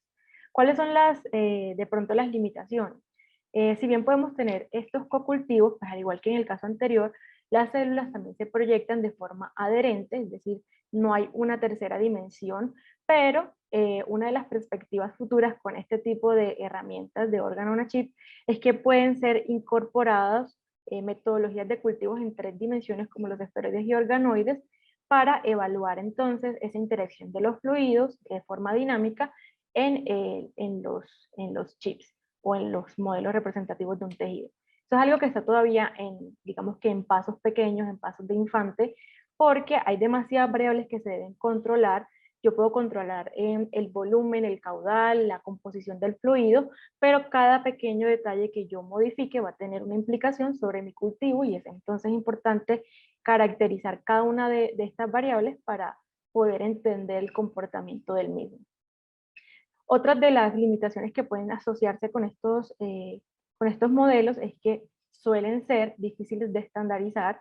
Si bien hay algunos modelos comerciales, realmente puede que estos modelos se aproximen o no a tu interés, a tu ambiente de interés, pero puede que no. Y también es difícil generar estos modelos en escalas, en grandes escalas, o automatizar la producción de los mismos. Se requeriría de una gran inversión en equipos y en infraestructura para lograrlo, y pues entendemos que no es lo más expedito posible pues llegar a este punto en una investigación.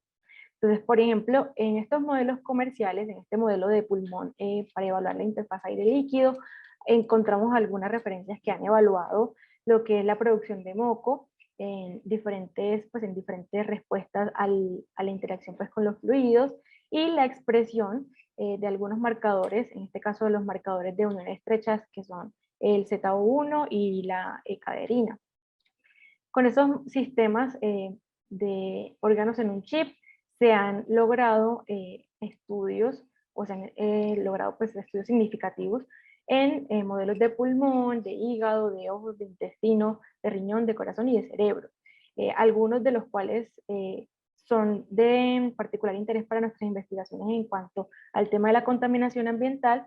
Sin embargo, vemos que hay muy pocas referencias referente al tema de la piel, que también es un órgano pues, de barrera que está en contacto directo con la contaminación ambiental, y eso es lo que nos lleva entonces a nosotros como laboratorio pues, enfocado en la investigación celular y la toxicidad de las sustancias, a querer evaluar sobre diferentes modelos, tal vez los más expuestos, los tejidos más expuestos a diferentes tamaños de los materiales particulados de aquí, de la región del Valle de Aburrá. Entonces, hemos encontrado también en la literatura algunas referencias que utilizan ya estos modelos microfisiológicos para evaluar diferentes componentes de la contaminación ambiental, y vemos que no solo se limita al uso de los modelos para evaluar citotoxicidad, sino también efectos genotóxicos, es decir, cómo afecta esto el componente genético de mi cultivo celular. Acá me gustaría de pronto recordar, no sé si Mariano todavía se encuentra en la presentación, pero Mariano nos hacía una pregunta inicialmente de si utilizar este tipo de tejidos en 3 dimensiones, este tipo de cultivos microfisiológicos iba a desplazar el uso de tecnologías o de metodologías como el MTT y otros que él mencionaba. Y realmente lo bueno de este tipo de cultivos es que muchos se adaptan fácilmente a metodologías convencionales. En este caso, por ejemplo, de este estudio, utilizan un estudio tipo cometa, en donde se evalúa el daño en el ADN que se genera y que se proyecta pues con la generación de un halo tipo cometa, es decir, como una cola en la célula, y que realmente se puede incorporar fácilmente a un cultivo que fue llevado a cabo en una plataforma de tipo inserto polimérico. Entonces, en este estudio, por ejemplo, encontraron que exponerlos a material particulado fino y ultrafino genera un daño primario en las células inmortalizadas, que son las BAS2B y la NCI, pero no se ve un daño significativo en el ADN de células primarias provenientes de los bronquios. Aquí entonces es importante mencionar que es importante escoger correctamente las células que van a conformar mi tejido o mi sistema o mi modelo microfisiológico, porque a pesar de que estas son células también humanas que provienen del mismo tejido del que provienen las células normales o las NHBE, estas células son primarias pero no fueron inmortalizadas y estas. Es probable entonces que cualquier cambio, cualquier característica de mi línea celular también tenga una proyección en los resultados. Esto también se ratifica en este otro estudio, en donde, por ejemplo, se utilizan las mismas células, las BAS2B, que son células de bronquio también inmortalizadas, en las cuales también se generan efectos genotóxicos. Y una particularidad de este estudio es que, por ejemplo, no capturan la muestra del material particulado de la contaminación ambiental y luego lo aplican sobre los cultivos, sino que exponen directamente, gracias a un módulo portátil, un laboratorio portátil, exponen las células a ese aire a través de un sistema pues, de mangueras y de jeringas que tienen succión de aire y hacen una evaluación tanto del aire ambiental directamente pues, con las concentraciones reales y en tiempo real, luego una evaluación sobre este aire pero filtrado y por último lo comparan con un cultivo celular en interfaz aire líquido también que fue cultivado 100% estéril dentro de una incubadora en un laboratorio. Entonces uno de los mayores resultado, tal vez de los más significativos, es que a pesar de que el aire ambiental fue filtrado, estos resultados en la genotoxicidad variaron drásticamente respecto al ambiente o al aire estéril que hay dentro de un laboratorio. Entonces estas células, por ejemplo, del aire filtrado, tuvieron una mayor expresión de genes que se asocian con la respuesta antioxidante respecto a estas otras células que fueron expuestas a aire estéril. Ellos lograron entonces con diferentes estudios asociar estas irregularidades en las expresiones genéticas con algunos compuestos orgánicos que se asociaban a las muestras que eran pues características de cada día y de cada momento en el cual las células eran expuestas. Una de las desventajas que reconocen estos autores es que si bien utilizan una plataforma de cocultivo, ellos realmente utilizan una única línea celular, a pesar pues de estar en una interfaz aire líquido, y esto pues puede ser también una limitante cuando yo quiero representar un tejido completo o un órgano. Ahora, moviéndonos un poco a lo que son los modelos corneales, que también son, como ya lo mencioné anteriormente, un tejido altamente expuesto a todo el ambiente que nos rodea, vemos que se han utilizado aquellos modelos que mencioné previamente, que son modelos reconstruidos de la córnea comerciales, para evaluar diferentes sustancias de referencia y poder garantizar que estos modelos pueden permitir clasificar sustancias irritantes oculares con la categoría 1 y la categoría 2. Entonces, en este estudio, por ejemplo, hacen una comparación entre lo que es el modelo en 3 dimensiones, es decir, un modelo reconstruido de la córnea, con un modelo en vivo y una monocapa de células corneales. Además de evaluar la viabilidad de los tejidos ante diferentes sustancias de referencia, ellos también evalúan los cambios en los tejidos y en la histología de los mismos, y podemos ver, por ejemplo, cómo el control positivo destruye todas las células, es un sodio lauril sulfato, que es prácticamente un detergente, lisa todas las células, y en el PBS, que es el control negativo, vemos que las células se mantienen pues, de forma íntegra. Con el resultado pues, de las viabilidades celulares a la exposición de estas sustancias, vemos que con el modelo en 3 dimensiones se pudieron categorizar correctamente una gran cantidad de sustancias de referencia, pero con el cultivo en monocapa solamente se pudieron clasificar 4 de ellos.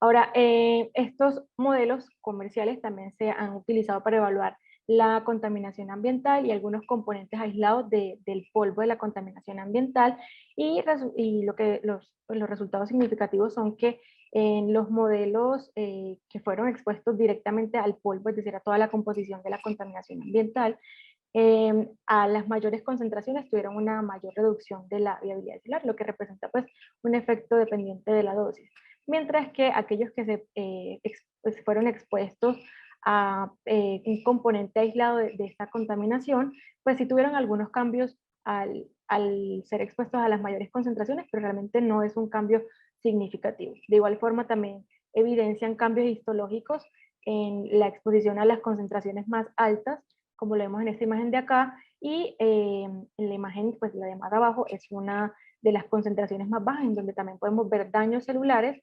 en cambios en la histología del tejido, pero en una destrucción completa como se ve en la imagen B. En la mayoría de estos estudios muestran irregularidades en la expresión de interleuquinas y otros factores genéticos que se asocian con la actividad antiinflamatoria de los tejidos.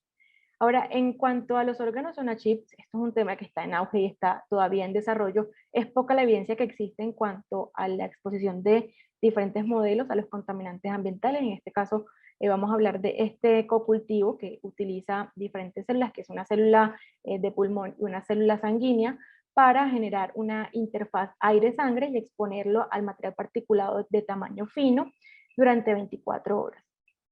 Este estudio, por ejemplo, no solamente evalúa la viabilidad de las células, sino que también evalúa la apoptosis directamente, y podemos ver que las células en este resultado afectan pues, o mueren, pues se ven afectadas por la exposición a las concentraciones más altas de material particulado cuando están en cocultivos. Estos investigadores fueron capaces también de generar o de digámoslo así, proponer un mecanismo de acción de este material particulado sobre el modelo que ellos emplearon. Ahora, nosotros hemos tenido algunas aproximaciones también con estos tipos de cultivo, y pues este es nuestro equipo, se los presento. Han sido gran parte pues, de estas investigaciones. Nosotros inicialmente, digamos que abordamos el problema de la contaminación ambiental desde un aspecto macroscópico, y iniciamos pues con el desarrollo de un equipo que permite capturar y monitorear los contaminantes ambientales.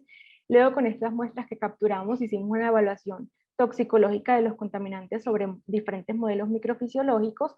Se utilizaron entonces células de pulmón, de córnea y de piel para evaluar diferentes tamaños de material particulado.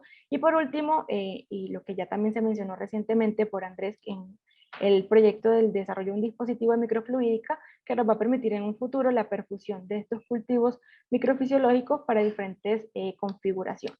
Entonces, para nuestros cultivos o nuestras plataformas de cocultivos, generamos inicialmente los cultivos tradicionales en 2 dimensiones de cada una de las líneas que empleamos. En este caso, nuestra capa alimentadora, que va a ser una capa de fibroblastos, se utilizó Val3T3. Para el modelo ocular se utilizó la línea de córnea de conejo CIRC, y para el modelo de piel utilizamos una línea epitelial, de humano, es una línea normal. Bueno, una vez tuvimos estos cultivos, generamos 2 estrategias que nosotros las denominamos como estrategias non-contact e in-contact. En la estrategia non-contact tenemos un cocultivo de células que están separadas por esa membrana permeable, en el cual pues las células fueron cultivadas de forma invertida para luego generar un cocultivo en el compartimento superior. Y en nuestro modelo in-contact tenemos las 2 líneas celulares cultivadas sobre el mismo compartimento, es decir, el compartimento superior. Una vez llegamos como a la confluencia deseada y todos esos cultivos fueron suplementados con un factor de crecimiento que es el colágeno tipo 1, muy utilizado en todo lo que es la reconstrucción de tejidos endoteliales y epiteliales. Una vez se consolidó cada uno de estos modelos, pues los expusimos a 3 concentraciones diferentes de nuestras muestras de material particulado, tanto fino como grueso, y utilizamos el ensayo tradicional para evaluar la viabilidad de las células, que se conoce como el ensayo de MTT. Entonces, para nuestro modelo de piel obtuvimos 3 resultados que hacen referencia pues, al cultivo tradicional monocapas, al non-contact y al in-contact. Podemos ver que el modelo non-contact, donde las células crecen en monocapas separadas por esta matriz polimérica o esta membrana porosa, se aproxima mucho a lo que hay o lo que sucede en una monocapa. En estos 2 modelos se logra identificar un efecto dependiente de la dosis, y es un poco más prominente para el material particulado fino que para el material particulado grueso. Entonces, en las monocapas tenemos una concentración inhibitoria del 70% de la viabilidad celular de 1,6, es de las concentraciones más bajas que evaluamos. Y cuando nos movemos entonces a este modelo in-contact, en donde nuestras células están en una red mucho más intrincada, vemos que la concentración inhibitoria del 70% de la viabilidad celular aumenta, es decir, que yo requiero una mayor concentración de células para disminuir en 30% la viabilidad de las células. Vemos que se incrementa en un factor de 2.5 veces respecto a las monocapas. Ahora con nuestros modelos oculares tuvimos como un cambio en este comportamiento, y es que en el modelo in-contact tenemos una reducción más significativa de la viabilidad de las células respecto a nuestros modelos de monocapa y de non-contact. Eso puede deberse también a las características de cada una de las líneas celulares, como ya lo mencioné anteriormente. Es importante al momento de escoger el modelo, escoger también sabiamente la línea celular y las características que se asocian a esta línea celular. De igual manera, fuimos capaces de identificar concentraciones inhibitorias del 70 y del 50% y efectos dependientes de la dosis tanto para el material particulado fino como para el grueso, siendo más prominente esta tendencia en el modelo in-contact, sobre todo para el material particulado fino. Ahora también incursionamos un poco en el tema de los modelos de pulmón. Utilizamos la línea A549. En este caso, únicamente evaluamos el modelo in-contact y las monocapas, y encontramos que también hay un incremento de esa reducción o esa concentración inhibitoria del 50% de las células de 1.6 o 1.5% respecto a los cultivos en monocapa. Eso quiere decir que tenemos entonces una red mucho más resistente e intrincada, que puede ser un poco más representativo de lo que ocurre en un tejido con múltiples capas celulares. Ahora, de nuestros hallazgos más significativos, y es lo que mencionaba anteriormente, es que muchos de estos modelos son compatibles con pruebas que se utilizan convencionalmente como el MTT, el azul de tripano, el LDH, y que nos permiten estudiar fácilmente la viabilidad de las células. Como mencioné también, hay una reducción de la viabilidad celular, sobre todo para estos modelos de pulmón y de ocular, pero la línea celular de piel pues, humana es un poco más resistente al resto de los modelos celulares evaluados. Ahora, en cuanto al tema de microfluídica y órgano on a chip, nosotros hemos estado dando pequeños pasos en este tema, es algo que nos interesa mucho precisamente porque deseamos con ansias que en un futuro el tema del uso animal y de experimentación llegue pues como a considerarse obsoleto. Sabemos que estamos un poco lejos, pero todavía podemos aportar muchos resultados significativos y evidencia para mejorar el uso de los cultivos microfisiológicos. Hemos estado desarrollando algunos chips pequeños, pues con las tecnologías que contamos, que son la impresión 3D, para asemejarnos o acercarnos pues a los modelos microfisiológicos. Estamos pues a la espera también de dar inicio a una nueva etapa de nuestra investigación, que es la incorporación de esta bomba de microfluídica, que tiene una peculiaridad diferente a las comerciales, y es que nos va a permitir un control mucho más riguroso de los flujos y nos va a permitir incorporar diferentes jeringas de nuestros cultivos para evaluar entonces respuestas biológicas.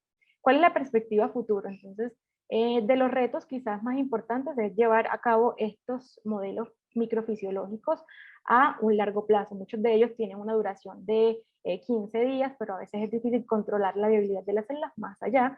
Entonces, como les mencionaba también, muchos de estos utilizan células también en monocapas, pero hay algunas estrategias que nos permitirían en un futuro incorporar cultivos tridimensionales a estos sistemas microfisiológicos, y también de esta manera aproximarnos a un sistema de múltiples órganos que no solamente representa un tejido, sino un sistema completo, un sistema respiratorio completo, o la interacción, por ejemplo, hígado, riñón y pulmón, entre otros.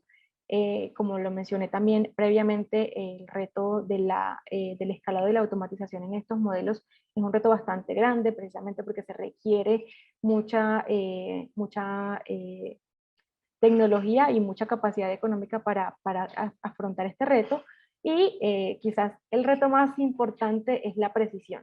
La precisión desde la composición de los sueros, de la matriz extracelular, las características de las células, para poder lograr pues, mimetizar nuestros cultivos con un órgano real.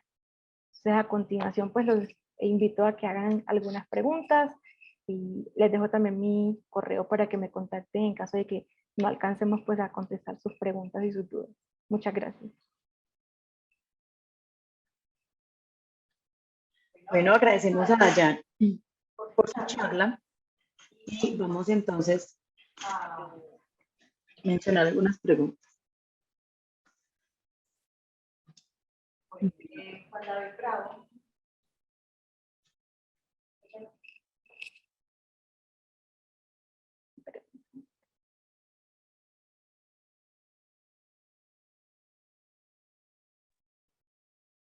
Bueno, Juan David Bravo nos dice: buenos días, Dayan, gracias por tu presentación.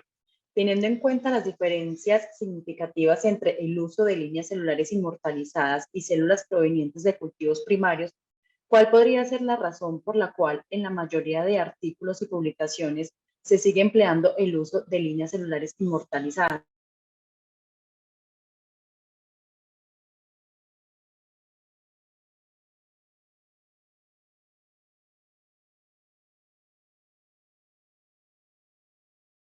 Qué pena. Hola, Juan David, te repito lo que comentaba anteriormente. Esta pregunta tiene diferentes abordajes, y nosotros pues desde la UTI, la verdad, lo hemos vivido, lo hemos experimentado.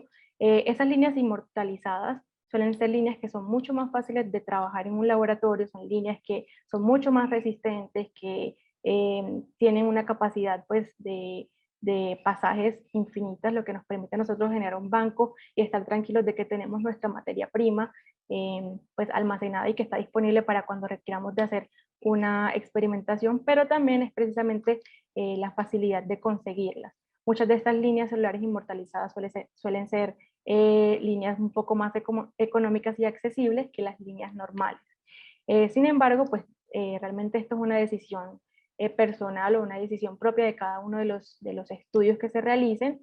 En el caso de nosotros, estas son como las características que nos han llevado a utilizar estas líneas inmortalizadas, y pues esperamos que sea pues como de acuerdo a la pregunta, la respuesta, ¿cierto?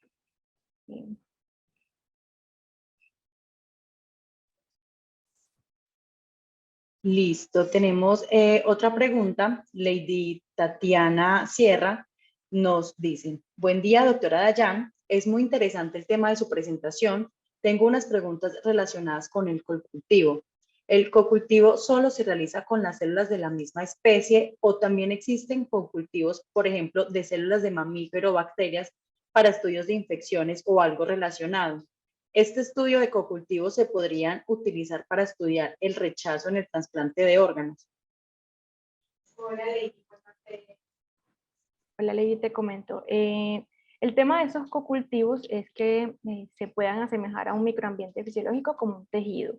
El uso de las bacterias también ha sido bastante expandido en lo que son los órganos en un chip, porque se utilizan como un método de estudio para, por ejemplo, lo que son la flora intestinal o la flora bucal, y cómo estas pueden verse afectadas a diferentes tratamientos.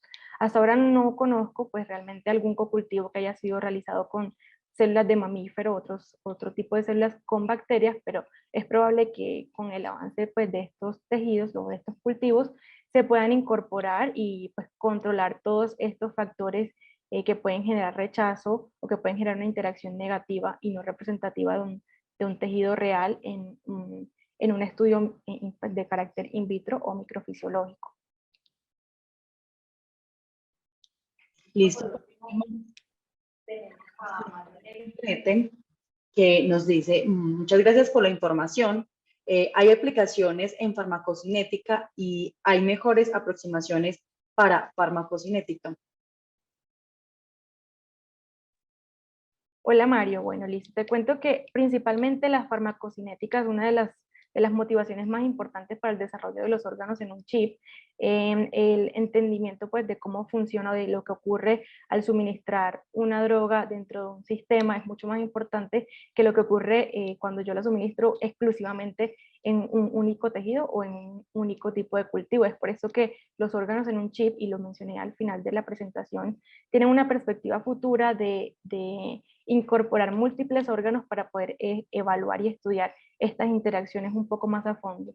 No conozco todavía modelos comerciales que se encuentren disponibles para explícitamente evaluarlos, pero seguramente hay muchas investigaciones que lo están desarrollando en la actualidad. Bueno, agradecemos a Dayan por sus respuestas y asimismo agradecemos a todos los participantes y ponentes por su participación. Los invitamos entonces a volverse a conectar el próximo 29 de octubre, donde hablaremos de sistemas microfisiológicos para la experimentación in vitro. Feliz resto de día para todos.